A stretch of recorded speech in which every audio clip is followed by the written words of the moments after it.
السلام علیکم ورحمۃ اللہ وبرکاتہ۔ بچوں، جیسا کہ آپ جانتے ہیں ہم انفارمیشن ٹیکنالوجی پڑھتے ہیں اور انفارمیشن ٹیکنالوجی میں ہماری 2 لیکچرز آپ تک پہنچے ہیں اور آج ہمارا جو تیسرا لیکچر ہے بچوں، آج تیسرا لیکچر ہمارا ہے کمپیوٹر پر۔ یہ کمپیوٹر کیا ہے بچوں؟ یہ ایک سائنسی ایجاد ہے اور اس کمپیوٹر نے انسان کی زندگی کو بدل کے رکھ دیا اور آج دنیا بھر کے جو حالات و واقعات ہے، دنیا بھر میں جو کچھ ہو رہا ہے، ہم اپنے گھر بیٹھے کمپیوٹر کے ذریعے سے ان تمام حالات و واقعات سے باخبر رہتے ہیں۔ وہ یہ ایک ایسی ایجاد ہے جس نے انسان کے سوچنے کا ڈھنگ ہی بدل دیا ہے، ٹھیک ہے؟ اور بچوں، یہ کمپیوٹر جو ہے ٹیلی ویژن کے بعد، اس سے پہلے ٹیلی ویژن، پہلے ریڈیو کی ترکیب کی شکل ہمارے پاس ٹیلی ویژن اور اس کے بعد کمپیوٹر آیا اور اس کمپیوٹر کی مدد سے دنیا بھر کے حالات و واقعات، دنیا بھر میں جو کچھ ہو رہا ہے، 7 سمندر پار کوئی بھی واقعہ ہو جائے تو انسان دنیا کے کسی بھی کونے میں بیٹھ کر اس کمپیوٹر کے ذریعے سے ان حالات و واقعات سے باخبر رہتا ہے۔ بچوں، اگلے وقتوں کی کہانیوں میں ایک کہانی ہے الاؤدین اور جادوئی چراغ۔ الاؤدین اور جادوئی چراغ، الاؤدین اور جادوئی چراغ ایک کہانی ہے، پرانے زمانے کی کہانیوں میں سے ایک کہانی ہے۔ یہ الاؤدین اور جادوئی چراغ کی کہانی ہے کیا؟ الاؤدین کے پاس ایک جادوئی چراغ ہوا کرتا تھا۔ جب یہ الاؤدین اس جادوئی چراغ کو رگڑتا تھا، ایک جن برآمد ہو جاتا تھا، ایک جن حاضر ہو جاتا تھا اور ایک جن جب حاضر ہو جاتا تو الاؤدین اپنے آقا سے مخاطب ہو کر کہتا، کیا حکم ہے میرے آقا؟ کیا حکم ہے میرے آقا؟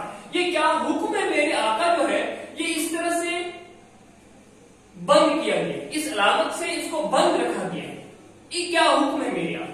کیونکہ یہ بات جو ہے یہ کس کی بات ہے؟ یہ اس جن کی بات ہے جو تابع رہتا تھا ہمیشہ اپنے آقا کے احکام، اپنے آقا کے جو آرڈرز ہوتے تھے ان احکامات کے تابع رہتا تھا یہ جن، اور یہ جن کہتا تھا اپنے آقا سے کیا حکم ہے میرے آقا؟ بچوں، جب بھی اردو ادب میں کسی شخص کی بات یا قول یا خیال کو قلمبند کیا جاتا ہے تو اس علامت سے اس بات کو بند کیا جاتا ہے۔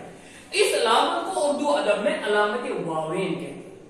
اردو ادب میں علامت واوین کا استعمال اس وقت ہوتا ہے اس علامت کے ذریعے سے کسی دوسرے شخص کی بات، کسی دوسرے شخص کا قول، کسی دوسرے شخص کا خیال ظاہر کیا جاتا ہے۔ یعنی جب کسی دوسرے شخص کی بات یا جب دوسرے شخص کا کوئی قول یا جب دوسرے شخص کا کوئی خیال قلمبند کیا جاتا ہے تو اس بات کو تحریر کرنے کے لیے اس علامت کا استعمال کیا جاتا ہے اور اس علامت کو بچوں کہتے ہیں علامت واوین۔ کیا کہتے ہیں بچوں؟ علامت واوین، شاباش۔ اور یہاں پر جن کی بات ہے اور علامت واوین کا استعمال کیا جاتا ہے کیونکہ یہ خیال جو ہے یہ جن کا ہے جو الاؤدین کے چراغ کا تابع رہتا تھا۔ الاؤدین کا چراغ جب بھی رگڑتا تھا تو جن برآمد ہوتا تھا اور اس جن کی بات ہے، اسی لیے علامت واوین سے اس بات کو بند کیا گیا۔ اور اس کے ساتھ ہی ایک اور علامت کا استعمال کیا گیا ہے بچوں، اس علامت کو کہا جاتا ہے علامت نقاط۔ آپ اکثر و بیشتر دیکھو گے اپنی درسی کتاب میں کہ اس علامت کا استعمال بہت جگہوں پر ہوا ہے، علامت نقاط کا۔ علامت نقاط کہاں پر استعمال ہوتی ہے؟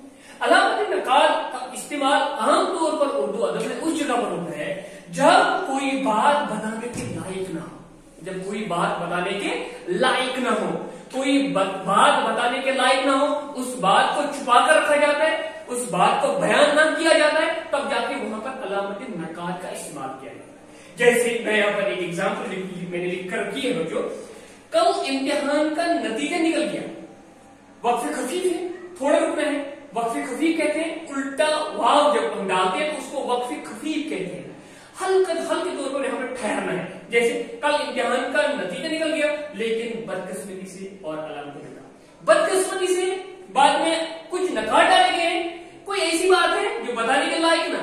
میرا دوست مجھ سے کہہ رہا ہے کل امتحان کا نتیجہ نکل گیا لیکن بدقسمتی سے میں رہ گیا، یہ رہ گیا یا فیل ہوا یا ناکام ہوا، یہ بات جو ہے نا یہ تھوڑا بتانے کے لائق نہیں ہے، تو اس بات کو مخفی رکھنے کے لیے، اس بات کو چھپانے کے لیے علامت نقاط کا استعمال کیا جاتا ہے۔ اور یہاں پر کوئی بات چھپانے کے لائق نہیں ہے، پھر آپ کہو گے، آپ کو سوال ہوگا سر یہاں پر اس کا استعمال کیوں ہو؟